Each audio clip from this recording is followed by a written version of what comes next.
아멘. 오늘 본문은 아주 놀랍고 아주 강한 메시지를 우리에게 주는 본문입니다. 사실은 주님께서 이 이야기를 하시고 싶어서 어쩌면 지금까지 계속해서 하나님의 나라로부터 시작해서 제자들에 대하여 가르쳐 오셨는지도 모릅니다. 신약 성경이 처음으로 기록되고 있는, 그러나 우리에게는 너무 익숙한 단어, 한 번도 제대로 들어본 적이 없었던 개념인 바로 교회라는 단어가 오늘 처음으로 이제 등장하는 것이 바로 이곳입니다. 주님은 이제 제자들을 또 데리고 가십니다. 오늘은 가이사랴 빌립보 지방으로 데리고 가셨고, 그곳에서 처음으로 이제 교회라는 단어를 사용하십니다.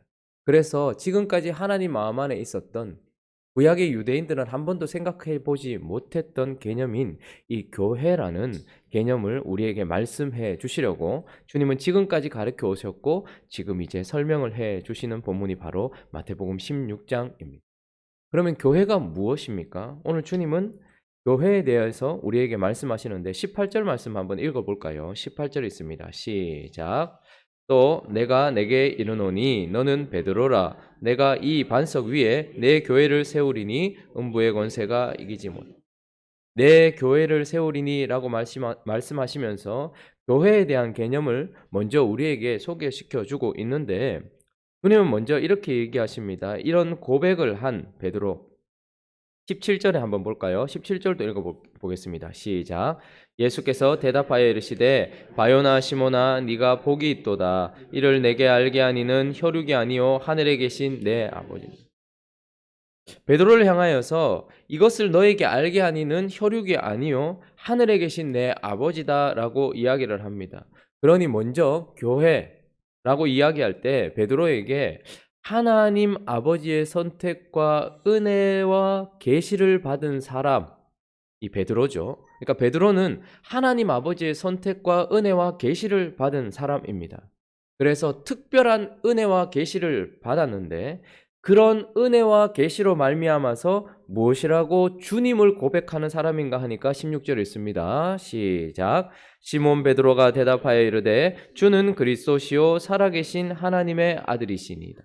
자, 그러면 베드로는 지금 어떤 사람이라고 정의 내려졌냐 하면 하나님 아버지와 성령을 통하여서 선택과 은혜와 계시를 받아서 예수를 바라보면서 그분이 주다라고 먼저 고백하는 자입니다.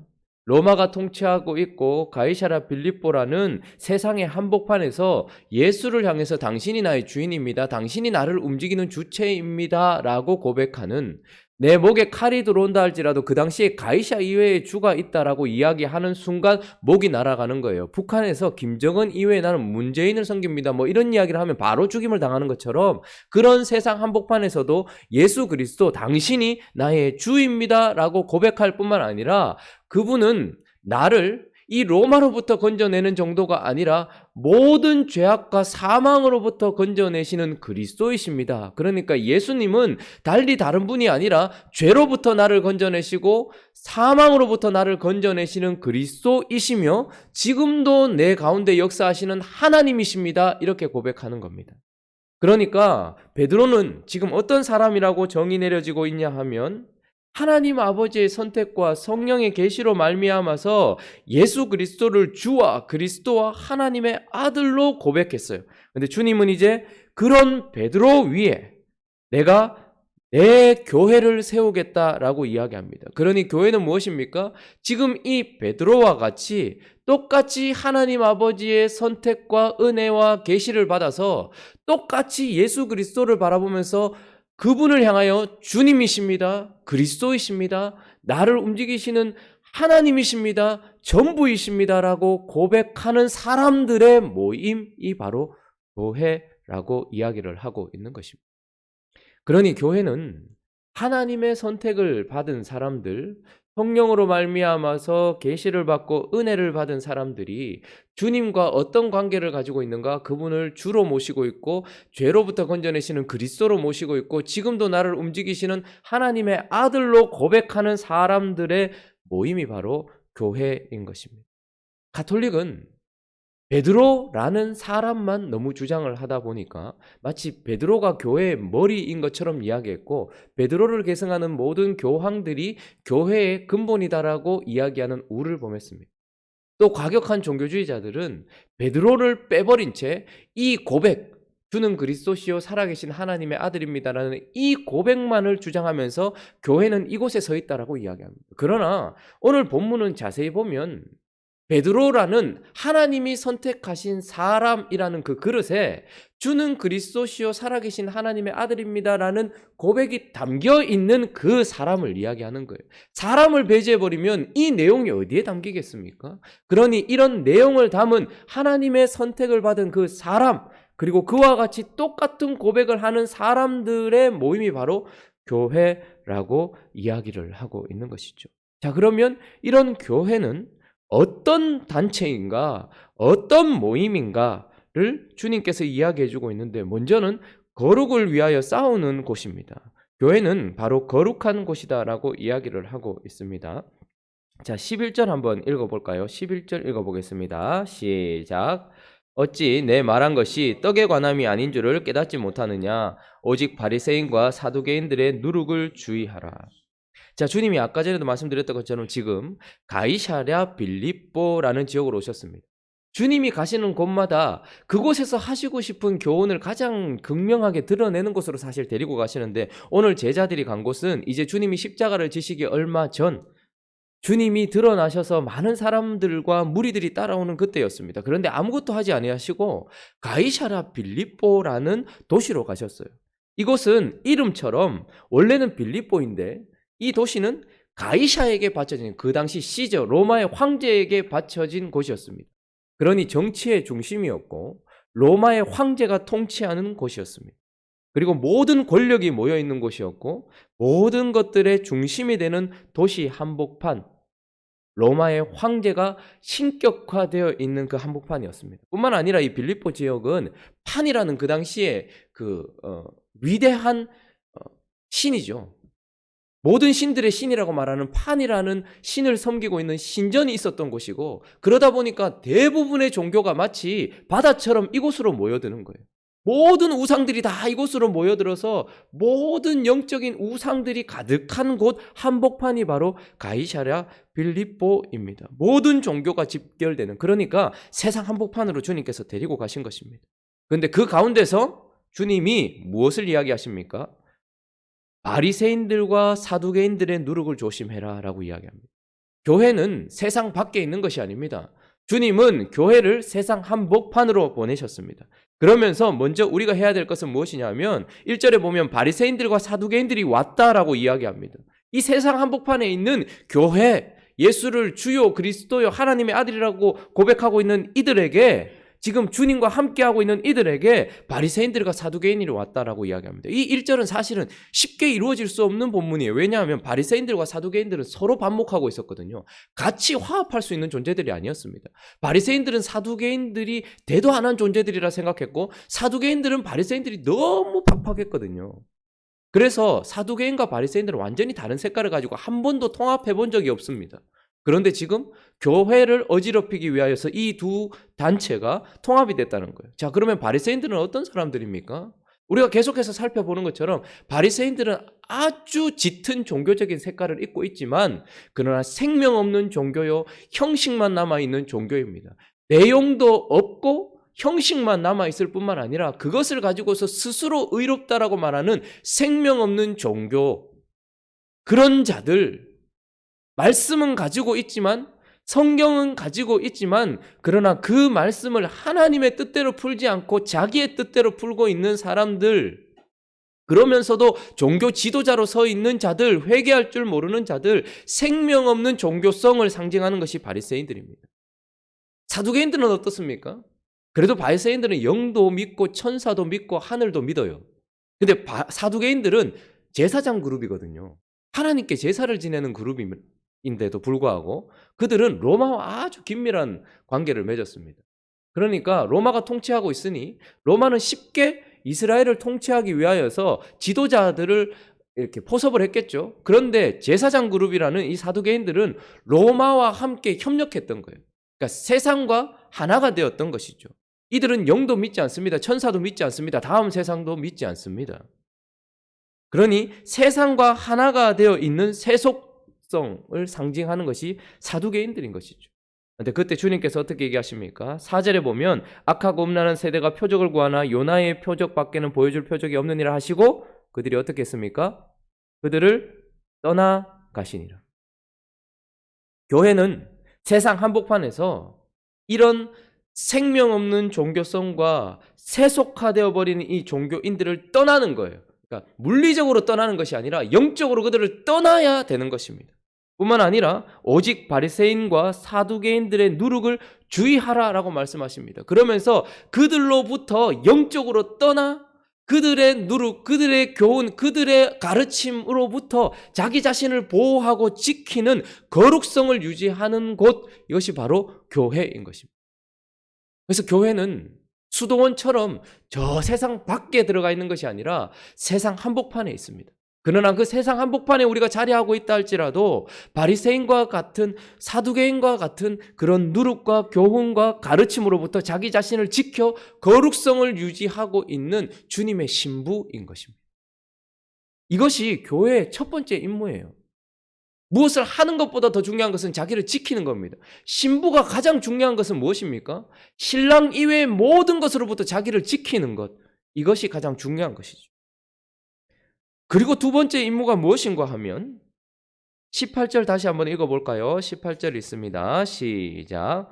또 내가 네게 이르노니 너는 베드로라. 내가 이 반석 위에 내 교회를 세우리니 음부의 권세가 이기지 못하리라.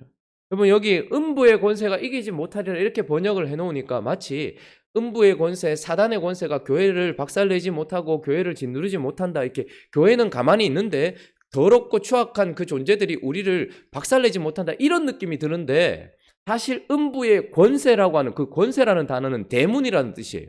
문이라는 뜻입니다. 그런데 이 말은 그 음부의 권세, 사단의 권세, 사망의 권세가 우리를 견뎌내지 못한다 이 말입니다. 그러니까 우리가 그 대문 앞에 간 거예요.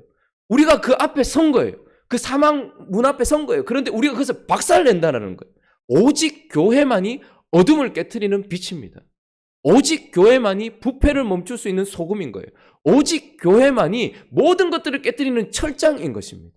세상을 깨트린다는 거예요. 그러니까 우리는 소극적으로 이렇게 있는 것이 아니라 예수 그리스도께서 계속해서 가시면서 사망 권세를 깨트리셨던 것처럼 교회는 음부의 대문 앞에 가서 그것을 깨트리는 거예요. 성의 첫 번째 관문이 무엇입니까? 성문인 거예요. 성문을 깨트리면 어떻게 되는 것입니까? 그 성을 정복하는 것입니다. 그러니까 교회는 자기를 거룩하게 지킬 뿐 아니라 악하고 더럽고 추악한 어둠의 세상을 깨트리는 모임이다라는 것입니다. 또 하나 교회의 임무 또 그 권세는 무엇인가 하면 19절을 보시면 내가 무엇을 네게 준다라고 얘기합니까? 천국 열쇠를 네게 주는. 베드로에게 줬지만 마태복음 18장에 가보면 이 모든 권세가 그와 함께한 사도들에게도 있고 그리고 그 사도들을 계승하는 교회에게도 있다는 거예요. 그러니까 베드로는 지금 대표로서 그것을 받는 거예요. 아담처럼 언약을 처음 받는 거예요. 그러나 이 언약은 모든 그의 후손들에게 연결되는 것처럼 베드로와 같이 선택을 받고 베드로와 같이 주님을 그렇게 고백한 우리 모두에게 있는 권세인데 무엇을 줬다라는 거예요? 천국 열쇠를 줬다라는 거예요. 여러분 천국을 열고 들어갈 수 있는 것이 무엇입니까? 복음밖에 없는 거예요. 복음. 그러니까 교회는 어둠의 권세만 깨트리는 게 아니에요. 영적인 어둠을 깨트리는 것이 아니라 그곳에 묶여있는 자들에게 복음, 그것을 통하여서 천국으로 올려보내는 일을 복음을 전파하는 놀라운 모임이다라고 이야기를 하고 있는 것입니다. 그래서 실제로 베드로가 어떻게 합니까? 사도행전 2장에 보면 처음 설교를 시작하면서 유대인들이 주께로 돌아오는 교회가 형성될 때 사실 천국 문을 연 것도 베드로였습니다. 사도행전 8장에 보면 복음이 온 유대와 사마리아와 땅끝까지 이르른다고 말씀하시잖아요. 그래서 유대의 문을 연 것도 베드로였습니다. 그리고 사도행전 8장에 보면 사마리아의 문을 연 것도 베드로였습니다. 그리고 10장에 이방인들 고넬료의 문을 연 것도 사실은 베드로였습니다. 그러니까 이 말은 베드로에게 그 권세가 있다라는 것이 아니라 베드로와 같은 교회에게 그 권세가 있다라는 것입니다. 오직 어둠을 깨트리는 단체, 모임이 교회이며 오직 천국문을 열고서 그곳으로 사람들을 인도할 수 있는 권세를 가진, 복음을 가진 권세가 교회에게 있다라고 이야기를 하고 있는 것입니다. 또 한 가지 더 살펴보면 우리 19절을 다시 한번 읽어보겠습니다. 시작.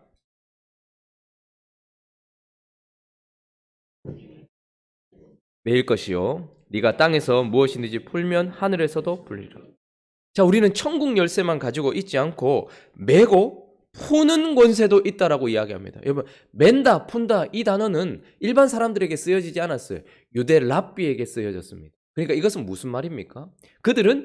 유대인들은 뭘 가지고 있었냐면 말씀을 가지고 있었던, 말씀을 지키는 자였어요. 그래서 바울도 뭐라고 얘기합니까? 유대인들이 범사에 유익함이 있었다. 범사에 그들은 큰 선물들을 가지고 있었다. 그들에게는 제사도 있고 절기도 있었고 하나님의 말씀을 맡은 자였다. 이렇게 얘기합니다. 그러니까 유대인들, 특별히 바리새인들과 서기관들은 성경을 가지고서 그 말씀을 맡은 자로서 그것을 메고 푸는 역할을 했었어요. 그래서 복음이라는 것은 수평적인 하나님의 복음을 세상에 전하는 권세라고 한다면, 메고 푸는 것은 수직적인 하나님의 말씀을 그대로 계승해서 지키고 보호하는 역할을 감당했던 것입니다. 그래서 그 당시 샴마의 학파는 주로 매는 역할을 했어요. 말씀은 이렇게 얘기하는데 성경에 이렇게 기록되어 있는데 이것이 무슨 뜻입니까? 라고 얘기하면 아주 보수적이었던 샴마의 학파는 이것도 아니고 저것도 아니다라는 매는 역할을 감당했었던 단체였습니다. 근데 또 힐렐 학파 같은 경우는 푸는 역할을 많이 했었어요. 그래서 이혼에 관해서도 샴마의 학파는 아주 보수적으로 이혼을 하려고 하면 상대가 부정을 저질렀을 때만 그렇다라고 이야기하고, 힐렐 학파는 그것을 풀면서 아니다. 여자가 무엇인가 잘못을 했거나 음식이 소홀했거나 자녀를 잘못 양육했거나 마음에 들지 않으면 이라고 얘기하면서 푸는 역할을 감당했단 말이죠. 그래서 사실은 그들이 왜 그렇게 존경을 받았느냐 하면 하나님의 말씀을 맡아가지고서 이것을 고스란히 계승을 하면서 그것을 메고 푸는 역할을 감당하면서 하나님의 백성들에게 말씀을 고스란히 유전해주고 있는 것이었습니다. 그런데 아주 충격적인 얘기를 하시는 거예요. 주님은 그들이 메고 푸는 권세가 있는 것이 아니라 어부 출신이요 세리 출신이요 별 볼 일 없는 것 같은, 그러나 주님을 주요 그리스도요 하나님의 아들이라고 고백하는 너희가 메고 푸는 권세가 있고 너희가 정통이다라고 이야기하는 거예요. 어제 말씀에도 제가 어제 설교에도 잠시 말씀드렸던 것처럼 교회는 복음을 수평적으로 전하는 것만이 우리가 해야 될 일이 아닙니다. 그것보다 어쩌면 더 중요한 것은 무엇이냐면 지금까지 구약을 통하여서 선지자들을 통하여서 왔던 이 모든 말씀이 예수 그리스도로 말미암아 직결되었고, 그 예수 그리스도의 계보를 잇고 있는 사도들과 속사도와 교부들과 종교개혁자들과 믿음의 선배들이 계속해서 가지고 있었던 그 말씀, 그 교리, 성경과 그것을 고스란히 해석했던 예수 그리스도의 그 교리를 고스란히 지키는 곳이 바로 교회인 것입니다. 그러니 만약에 교회가 문을 닫는다, 이건 말도 안 되는 소리예요. 왜냐하면 보통 우리는 어떻게 생각하냐면 교회가 문을 열었다? 마치 가게가 문 연 것처럼. 그래서 손님들이 많이 와야 돼요. 장사가 잘 돼야지 그 가게가 살아남는 것처럼 교회가 문을 열었어요. 사람들이 많이 와야 돼요. 사람들이 많이 오게 하는 게 뭡니까? 전도래요. 그래서 전도를 해요. 근데 사람들이 안 와요. 그러면 어떻게 되는 거예요? 문 닫았다 이렇게 얘기해요. 서울에 지금 현재 말입니다. 2018년 기준으로 봤을 때 서울에 10개 교회가 생기면 1년 안에 문을 닫는 것이 7개입니다. 3개가 살아남는데요. 어떤 목사님이 그런 얘기를 하시더라고요. 자기가 조사를 해봤나 봐요. 근데 그 3개도 어떤 교회가 살아남냐 하면 여자 목사님이 세우신 교회가 살아남는다. 여자 목사님들은 생계와 별로 관계가 없는 거예요. 헌금이 안 나와도 사는 분들이죠. 그러니까 헌금과 상관없이. 여러분, 그런데 교회가 사람들이 많이 모아가지고 전도해가지고 사람들이 많이 모이면 교회가 됐고, 여기 몇 명 안 모여 있으면 교회가 이제 문을 닫아야 되는 것입니까? 교회는 복음만 전파하는 곳이 아니에요. 하나님의 말씀을 고스란히 계승하고 있어야 되는 거예요. 누가 찾아주지 않아도, 이 된장 찾아주지 않고 이 간장 찾아주지 않아도 내 조상으로부터 물려받았던 그 전통을 고스란히 유지해서 그 다음 세대로 물려줘야 되는 것이 교회인 것입니다. 하나님의 말씀을 보호하는 곳이에요. 하나님의 말씀을 고스란히 계승하고 있는 것이 교회인 것입니다. 그런 의미에서 목사가 중요한 거예요. 제대로 배우고 사도들의 가르침을 그대로 가지고 있어야 돼요. 예수 그리스도의 가르침을 그대로 가지고 있어야 돼요. 그래서 그것을 고스란히 지켜서 어떻게 하는 거예요? 성도들과 나누는 거예요. 그래서 거룩성을 유지하게 하고 음부의 권세와 싸우게 하는 거예요. 그래서 교회만 가지고 있는 권세가 무엇입니까? 그리스도의 이름으로 기도한다라는 거예요. 사단을 향해서 선포한다는 거예요. 대문을 부수는 거예요. 그리고 그 대문을 왜 부숩니까? 그 속에 포로된 자들에게 천국 열쇠를 가지고서 끄집어내려고 하는 거잖아요. 복음을 전하는 거잖아요. 근데 그것보다 더 우리가 고수해야 될 것은 우리 자신이 하나님의 말씀을 지키고 있어야 돼요. 메고 푸는 거. 모든 사람들이 성경을 가지고 이상한 소리를 합니다. 근데 그때 교회는 뭘 해야 되는 거예요?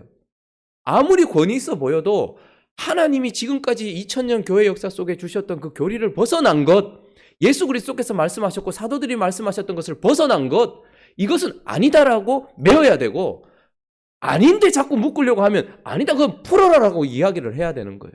그래서 교회는 언제나 개혁되어져야 되고, 교회는 언제나 말씀 앞에 서 있어야 되고, 교회가 그것을 지키고 있어야 되는 겁니다. 이제 여기서 더 이상 한 명도 늘어나지 않는다 해도 하나님의 교회인 것입니다. 우리는. 왜요?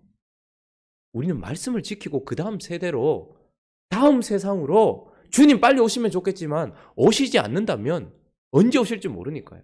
이 말씀 고스란히 지키고서 그 말씀 그대로 그 다음 세대. 그래서 한 명이 또 다른 한 명을 낳는 거예요. 생명이 또 다른 생명을 낳는 거예요. 이 생명은 복음으로 변화된 생명이기도 하고 하나님께서 우리에게 주셨던 그 말씀과 교리를 그대로 지키는 생명이기도 한 거예요. 그래서 나 같은 생명을 가진 자, 그런 자를 또다시 만들어내는 것.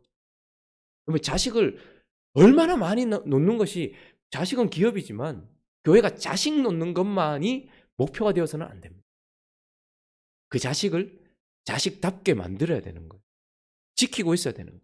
그래서 그 가문이 그렇게 중요한 거예요. 우리는 그 자기 김씨 집안, 이씨 집안, 이거는 소중하게 생각하면서 아시 집안, 아브라함과 이삭과 야곱과 예수와 사도와 이것은 지키려고 하지 않는 희한한 현상이 일어나고 있는 거예요.